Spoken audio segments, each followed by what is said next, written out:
So yeah, it's just turning off. This is the grey Prius, which I think will be parts for the black one currently.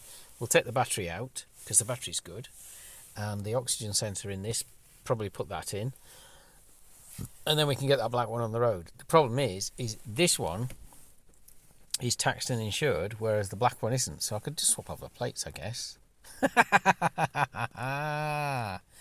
I can certainly get it MOT'd. Taxing is a different matter because you need to have a yeah. But anyway, it's been parked over there for 3 weeks, and the battery in this is the 12-watt battery in this isn't great, but I got in it and it just started. So yeah, this is great. So we'll take the hybrid battery out of this and put it in the black one, and take the oxygen sensor off this and put it in the black one, and then that means the black one will be fine. And I need to sort out the exhaust, maybe, I don't know. Cool.